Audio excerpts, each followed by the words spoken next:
Hello, and welcome to I Know Dino, the Big Dinosaur Podcast, where we cover news, interviews, and discussions of all things dinosaur. Hello and welcome to I Know Dino. I'm Garrett. And I'm Sabrina. And today's episode is brought to you by Trx Dinosaurs. They have innovative puppets, posable sculptures, and animatronics. And you can find out more about their creations at trxdinosaurs.com. And in today's episode, we're going to talk a little bit about Jurassic World, Fallen Kingdom. Of course.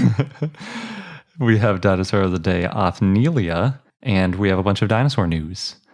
But first, as always, we would like to thank some of our patrons who help us keep this podcast going and are at a reward level for shout-outs. And this week we would like to thank Scotty, Jackson, Megan Dixon, Kessler, Tristan Jules, Grandpa Dino, Rhinosaurus, Morgan Eklove, and Dr. Eigenbot.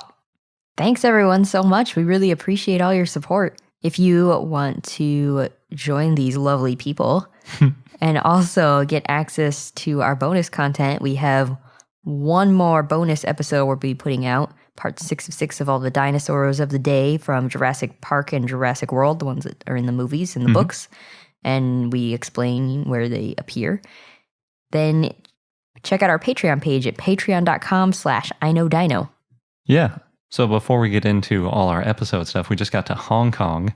We've finished our trip to Taiwan, and we're working our way back to the U.S. via Hong Kong. And when we got here, we immediately went to a mall. IFC Mall, to be specific. Yeah, because they have a T-Rex on display. Yeah, his name's Tad. Stands for the American Dragon.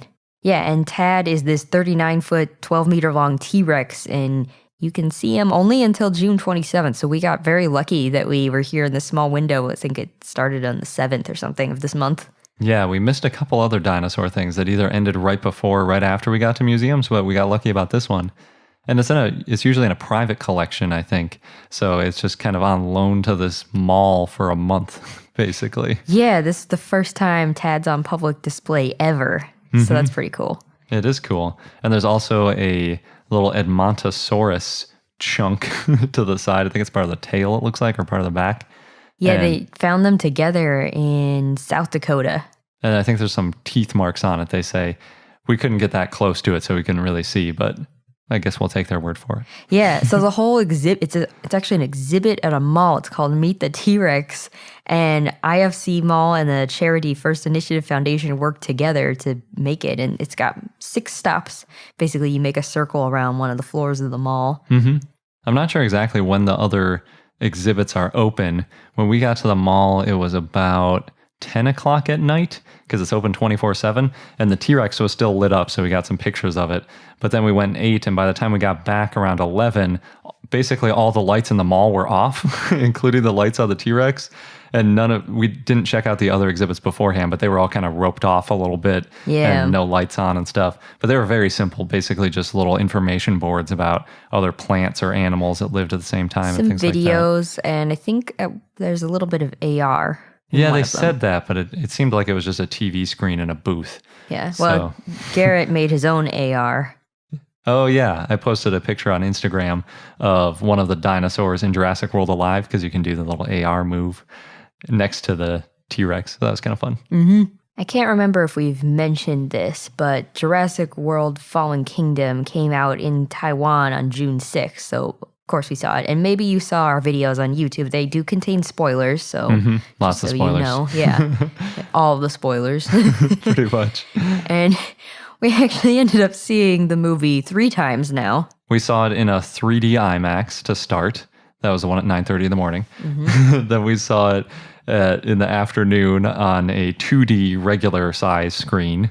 And then finally we saw it in a 4DX and 3D. And 3D movie theater. That was a bit much for me. It was a lot. So if you're not familiar, 4DX is basically they put the seats on sort of these armatures that move all over the place. So they try to make it feel like you're in the car or on the road or whatever with them. It kind of shakes you around. Or when you feel a dinosaur stomp. And then they also have water that sprays you in the face and air that blows on you and wind that blows through the theater and bright flashes that flash in the theater when there's lightning.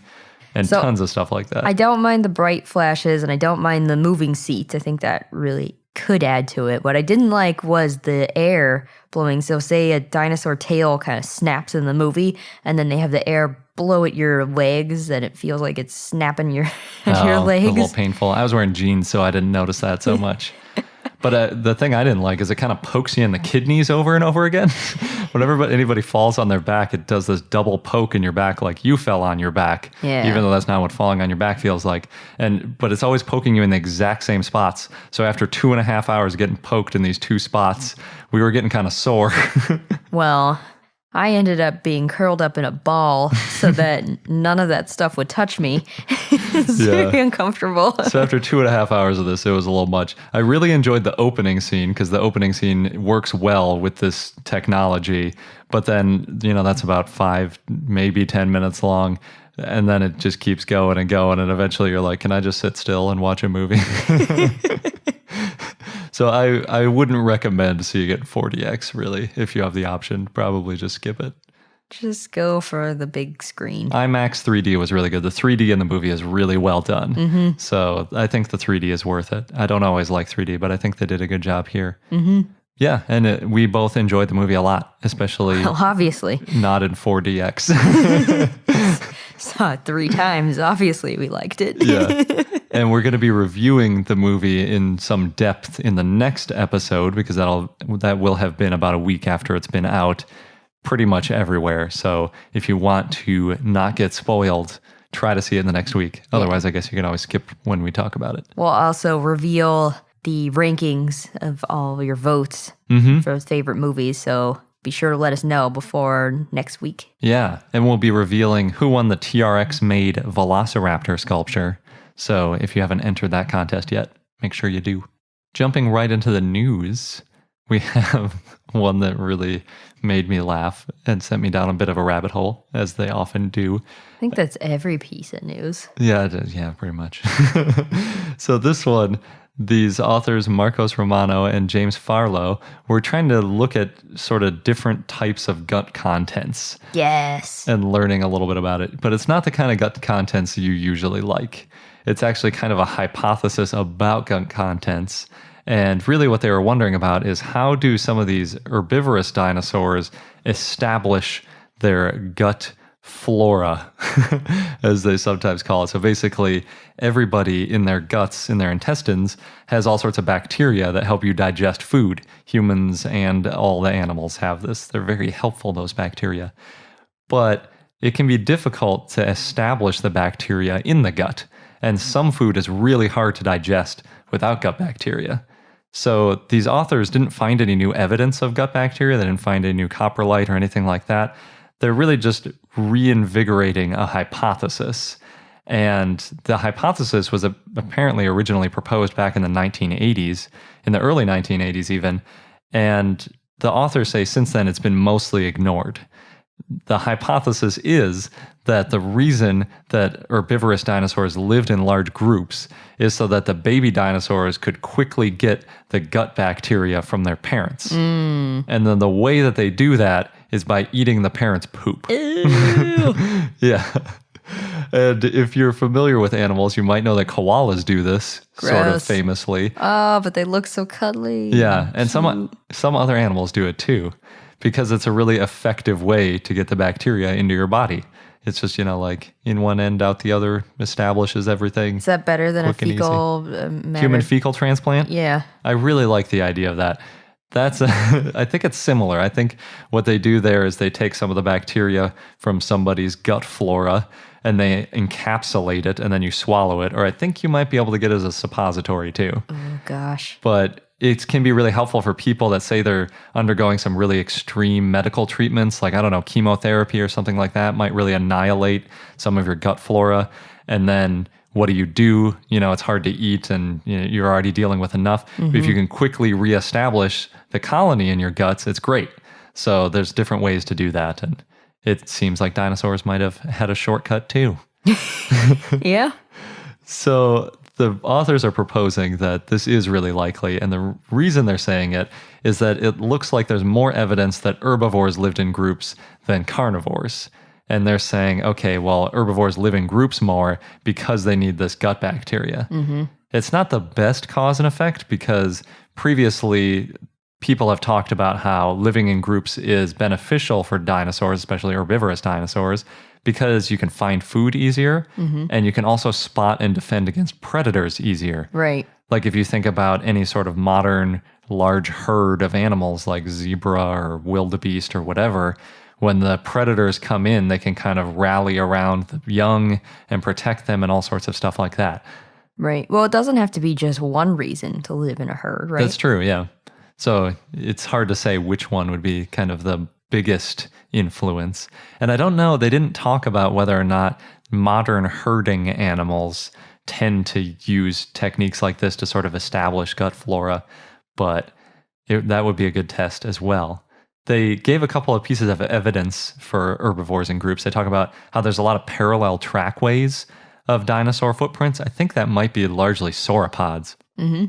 We hear all the time about sauropod highways and things. Oh, yeah, how they shaped landscapes. Yeah, and how they're all headed in the same direction and stuff like that. And then they also talk about Maiasaura, which was famously shown to sort of be raising a nest full of young. And oh man, in the article, they even have a picture of a Maiasaura baby eating some poop, and it's kind of like smeared around his face. So it's like the weirdest combination of cute and gross that I think I've ever seen. It's so strange.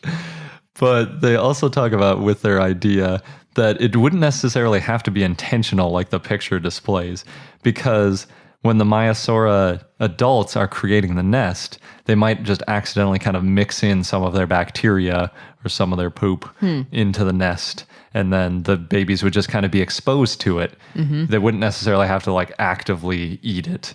It could just get on like their hands and their legs and all that kind of stuff and work its way in, because bacteria are good at that. It's kind of a weird topic. It is. And yeah, so it's a potential other reason why there might be dinosaurs living in herds, especially herbivorous ones. And I mean, I suppose this could work for carnivores too, because carnivores also need their gut flora. It's a little bit easier to digest meat than some of these like cellulose and like more dense and fibrous food. But, you know, it could be helpful for them as well, I think. Really what we need is to study some bacteria and coprolite somehow, but I'm not really sure how easy that would be to find. And it also seems like you might need a series of it to prove it. Like you'd want to find a very newborn Maiasaura that doesn't have any bacteria in the coprolite, and I don't know. And how would you know where the bacteria came from? This seems like a really hard one to test, but it's definitely interesting nonetheless. We've got an update on that mystery dinosaur that was auctioned off in Paris at the Eiffel Tower earlier this month. It sold for more than 2 million euros. And just as a reminder, it was found in Wyoming. It's nearly 30 feet or 9 meters long. The exact species hasn't yet been identified, but it's a carnivorous theropod that seems to be most similar to Allosaurus. And the skeleton's about 70% complete. The Society of Vertebrate Paleontology had called for the sale to be canceled so that scientists could study the specimen. But the buyer is somebody from France who wants to remain anonymous. But the buyer has said that if he gets it, he would present it to the public. So hopefully that remains the case. Yeah. Yeah, hopefully he stands by that. But he didn't say that he was going to donate it. And according to SVP, they say that, well, ethics dictate that no one's going to study it unless it's actually held in a museum's collections. I'm not sure if that's always the case. I know that's SVP's position, but there might be some scientists who would still look at it. It's kind of hard to say. I'm sure if it does go out to the public, we'll hear more about it. Oh, yeah, for sure. And whether or not it actually does qualify as a new species. Because I think they're basically saying it's a new species of Allosaurus. At least they were claiming. So yeah, but it's just early days of analysis. Yeah, there weren't any huge differences. Like it looks pretty similar to a modern, already established Allosaurus. So yeah, a lot of theropod news because there's a T-Rex also at Paris at the Jardin des Plantes for 3 months. Trx the T-Rex. So Trx is there until September 2nd. She was found in Montana back in 2013. She was in her 30s when she died, and she's got a full intact skull. She's about 41 feet or 12 and a half meters long, and one of the 3 most complete T-Rex skeletons found so far. So that's pretty cool. Yeah, that is good. Next, thanks to the New England Society of Geeks podcast and Colton for sharing this one with us.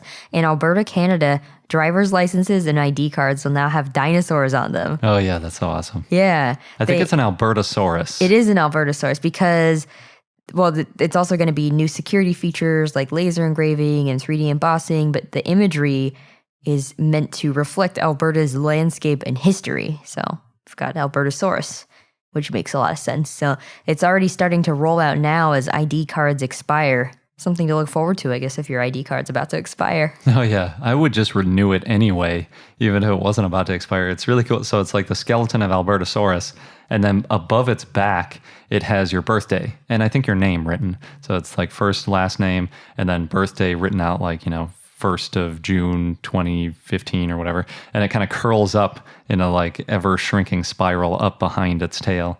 It's really cool looking. I wish California would do something like that. I think a lot of people wish a lot of places would do something like that. Alberta has a good reason to do it with Albertosaurus. There's no Californiasaurus. There's probably California something else. Augustinophis. That's true, but it doesn't have California in the name, which seems like something the state would be more excited about. Oh, true. So they might go for like some kind of fungus named after California or something. Next, thanks to Chris from Rent a Dinosaur, who recently shared that they have a new dinosaur, a sandy red Triceratops that can walk and roar. This Triceratops is 5.5 meters long and joins Dexter and baby dinosaurs, including an Emily Brontosaurus at Rent a Dinosaur, which sounds really cool. So, yay, Rent a Dinosaur. Nice. More dinosaurs are always better. Animatronic, puppets, or otherwise. Yep. Well, this goes along with that, Garrett. There's recently a high school graduate, Zachary Dundek, made headlines because he's been wearing dinosaur shirts for 5,000 days in a row and counting. That's about 10 years. Jeez. Yeah. And he said a lot of people didn't notice. But people who did notice, he is known as the guy with dinosaur shirts, in a fond way. And on days where he has to wear something more formal, apparently he wears a dinosaur shirt underneath, or he had a small dinosaur patch sewed onto his clothes somewhere. And it's not a superstitious thing, he said. He just really likes dinosaurs. Nice. I have not been wearing dinosaurs that many days in a row.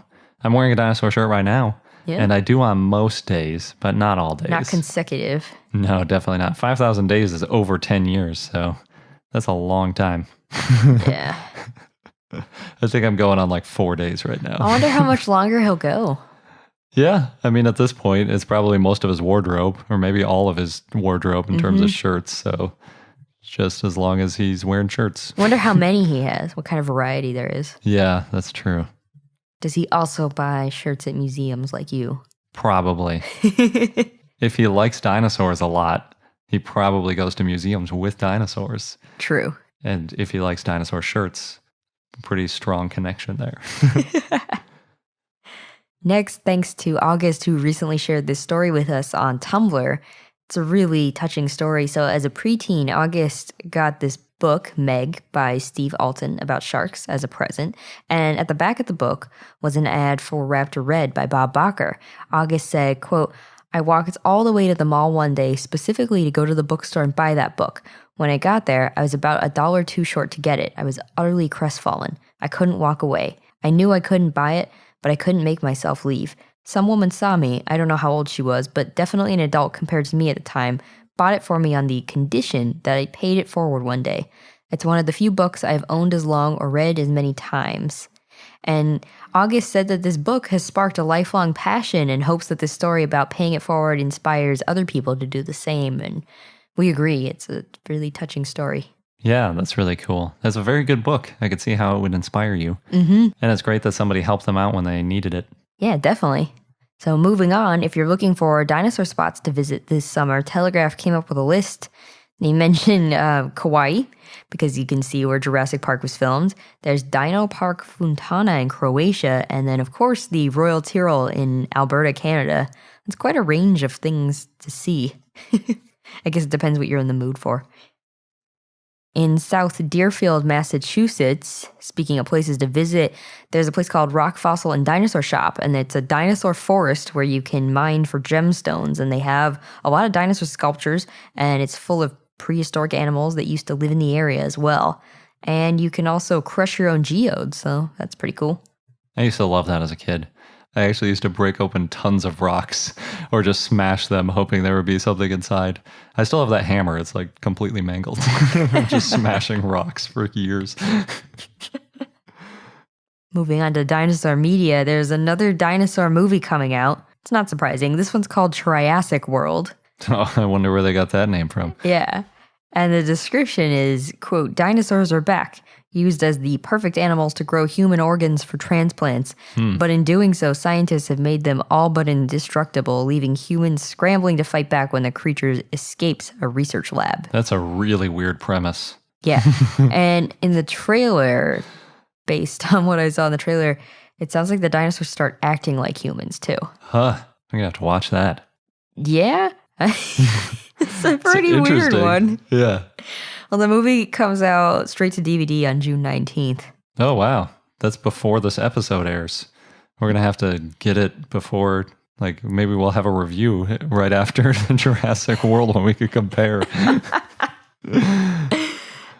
Oh, man, that's crazy. It would be cool, thinking about it a little bit more, if I could replace my respiratory system with one that a dinosaur has. I could really go for like the extra air sacs and like constantly breathing in move that they have. That would be awesome. Okay, here's what I don't get. Wouldn't you have to only breed, assuming this works, wouldn't you only be able to use the small dinosaurs? What do you mean by small? Ones that have similar sized organs to humans. Yes. Yeah. So then in this movie, it seems like there were some big dinosaurs that were escaping. Oh, weird. It's interesting they picked Triassic World because all the famous dinosaurs are from the Cretaceous, or at least a lot of them. Maybe those are smaller. The dinosaurs in the Triassic are smaller. Well, some of them are at least. So the trailer was hard to tell. It would make sense. I mean, if you were to do this, which makes no sense, because how would you even use a dinosaur when we don't have dinosaurs? But if you could do a strategy of breeding dinosaurs in order to harvest their organs for humans, you would want them to be the earliest dinosaurs possible because those are the closest relatives to humans. Oh, yeah. Because it's closer to the split. So that would make the most sense of an idea that makes absolutely no sense. Because, like, if you were going to do this, you would do it with a monkey or a chimpanzee or maybe even like a pig. Another mammal is a much better choice than a bird or a dinosaur. Like, makes no sense.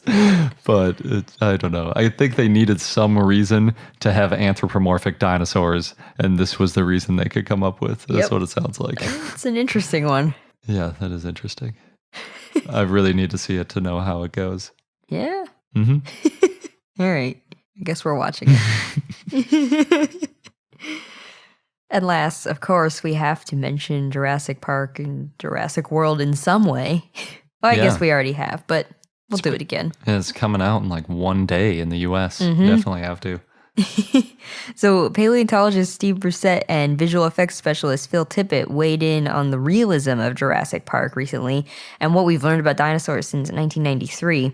Tippett said that he bought every book on dinosaurs and read them when they were making the movie, which is really cool that there was that much research that went into it, in addition to, I know they worked with Jack Horner and other paleontologists. Tippett said that they had to change some of the descriptions in the novel. He said, quote, Crichton would have a Tyrannosaurus pick up the Jeep like Godzilla. I was like a reality check to say, well, no, he wouldn't do that because the physics don't work. Yeah. The realism in the first movie is actually very good. They did a phenomenal job, but we've talked about before, the main issue is that since that came out, they've just stuck with the 1993 science. They haven't updated it in order to keep up. Yeah. That's the big complaint that most people have. Yeah, well, so Steve was saying it's still the most accurate portrayal of T-Rex at the time, and like what you were saying, Garrett, but some things that we've learned since are that T-Rex did have good vision, and it probably couldn't run much faster than about 20 kilometers per hour. Yeah, it depends who you ask, but yes. Yeah. That seems to be the consensus. Yeah. And Well, Tippett and his team, they observed modern animals that were similar to the dinosaurs they were creating to give them some behaviors. So they watched elephants for Brachiosaurus, ostriches for Gallimimus, which makes sense. We've talked about that before. And he said, I have completely different ideas of what dinosaurs should be like now. If we were making a different dinosaur movie that didn't have to be Jurassic Park, I would do things totally differently. A lot of this stuff that they've discovered about feathers is pretty significant, and there's a lot of really interesting things you could do.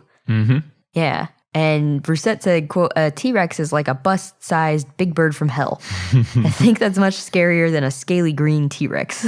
Yeah, I've seen some really cool paleo art of feathered T-Rex where they kind of have the frill, almost like a lion mane sort of thing. Oh, yeah. Oh, that would be scary. So, but still, Jurassic Park has led to a whole bunch of paleontologists today. And it's been really overall positive and influential. And oh, definitely. Yeah, even Steve said he didn't know if he would have a job now if Jurassic Park didn't exist. So, yeah, we all appreciate it. It's just kind of like, well, what else can we do now that we know more? Yeah, it's really interesting because if you go online to message boards and, Reddit and things like that, you'll see these arguments. And sometimes people are like, I don't like Jurassic Park at all. But amongst paleontologists, especially paleontologists that grew up around the time Jurassic Park came up, it's pretty much universally adored. Almost everybody loves it because you recognize, especially as a scientist, that things change over time. And you can't be mad at a movie that came out in 1993 for not knowing what was going to come out in scientific research 20 years from then. Yep. And the few things that they changed were mostly just making dinosaurs a little bit bigger and maybe changing a little bit about their behavior so it matched better with the plot. But it was a very good movie, very realistic for the time. And then the choice has basically been to just keep them consistent, which I think is the wrong choice. And I would at least like it if they introduced some new dinosaurs that had feathers, because it seems like every time they introduce new dinosaurs, they kind of keep them looking like the 1993 versions, which I don't know why they insist on doing. I guess it's part of the style that you're used to seeing. Yeah, but I mean, they're new dinosaurs, right? They're supposed to be new genetic things, and you don't have to use that stupid excuse of like, oh, the frog DNA got rid of the feathers or whatever everybody always says, because you can say, oh, this time we used chicken DNA because we realized that's closer, and now they all have feathers or what, Yeah. Like, it's so important in terms of pop culture. For a lot of people, Jurassic Park is basically the only place they see dinosaurs depicted in a sort of moving around realistic way. So regardless of what the science fiction backstory is, portraying them as close to accurate as you can is really helpful. So it would be nice if they updated. Okay, I'll end my rant.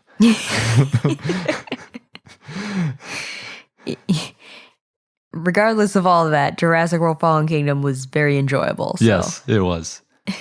Definitely recommend seeing it. Although it looks like it's got mixed reviews. It does. And people don't like it as much as the first Jurassic World in general, which is really surprising to me because I liked it better.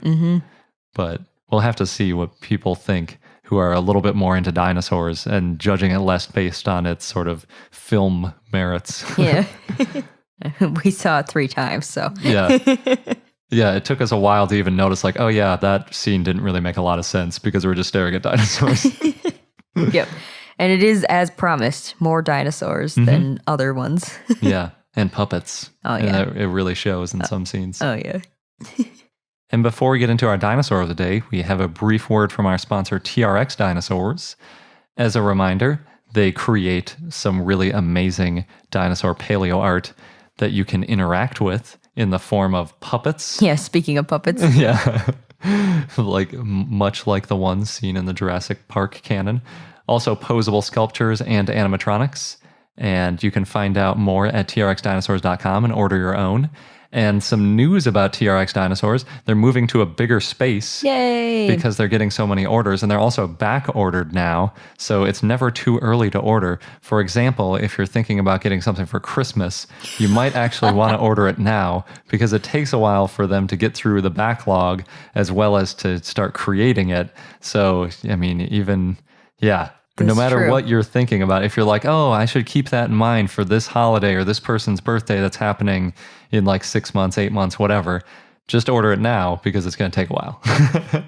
That's a good point. At least until they hire more help. And they are hiring. So if you're an expert or at least skilled in the ways of making sculptures, then definitely connect with TRX Dinosaurs on Instagram or on their website or something so that you might get a new job. Yeah, and if you go to their Instagram, you can see a picture of the new bigger space. Oh, yeah? Nice. Yeah, that's really good news. And we mentioned at the top of the show, but we still have our giveaway going on. This is the last week to enter.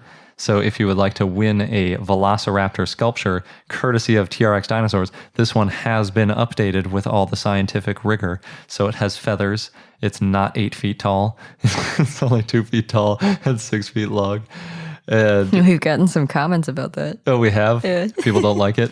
No, they're fine. They're just like, oh, I guess it's a baby raptor. It is not. It is a full-sized adult Velociraptor. And the giveaway link is in our show notes. This week, the giveaway link is bit.ly/lastchance186. And last and chance both start with a capital letter. So it's just a reminder that it's the last chance to enter. And of course, it's only open to residents of the US and Canada, except Quebec and where prohibited. There's no purchase necessary, 1 entry per household per episode, and complete rules are on our website. So enter now. If you've skipped any episodes with entering links, you might want to go back and enter there too, so that you're as likely as possible to win a new little friendly dinosaur for your house or apartment or wherever you live. It would really improve any space. Maybe you take it to the office, scare coworkers. Who knows? Scare coworkers. That's a good one. And now on to our dinosaur of the day, Othnielia. Othnielia appears in Jurassic Park, the first book, because as we are now approaching Jurassic World Fallen Kingdom coming out in the US, we've been covering dinosaurs that appear in the canon. They're referred to as Othys in the book, and they're found in trees. There's no evidence that they actually spend time in trees, though. The Othys are actually a warning sign in the book that Jurassic Park is failing because they're able to leap over the electrified fences. And they're spotted by Tim Murphy in a Stegosaurus pen when Tim's on a tour of the park. They're an example of how the security measures to keep the dinosaurs in their pens don't really work, since the Jurassic Park team doesn't have the knowledge or technology to restrict them. Typical Michael Crichton. Yep. Scientists can't do what they think they can do. So Othnielia was a small herbivore. It was about 4.9 to 6.6 feet, or 1.5 to 2 meters long, and weighed about 22 pounds or 10 kilograms. So not that big. They were bipedal and agile with small arms and long legs. And it was an Ornithischian. It lived in the Jurassic and what's now the US in the Morrison Formation. That would be a strange dinosaur to have in a tree. Not a lot of herbivorous 6-foot-long dinosaurs in trees. Maybe they were smaller in the book. Oh, could be. Yeah. It's an interesting idea, though. Like, sauropods had the long neck to reach up into the trees to eat leaves. It'd be interesting if there was a little dinosaur that ate leaves and just kind of scurried out onto the branches.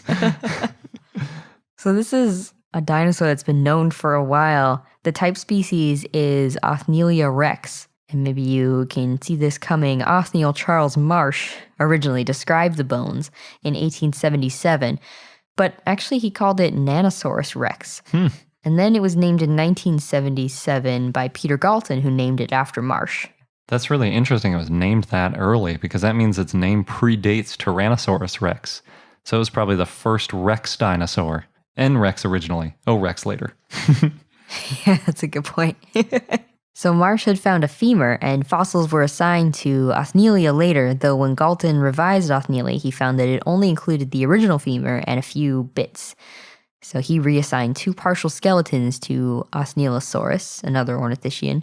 And then later Galton thought that the femur was undiagnostic and that Othnielia was dubious. And because he thought it was a nomum dubium, he could not refer other specimens that were previously assigned to Othnielia, including a dentary and a nearly complete specimen that's in the Othel Dinosaur Museum in Switzerland, nicknamed Barbara. And in 2001, Kathleen Brill and Kenneth Carpenter found a baby ornithopod in the Morrison Formation, possibly Othnielia, that's about a third the size of the known adult. Yeah.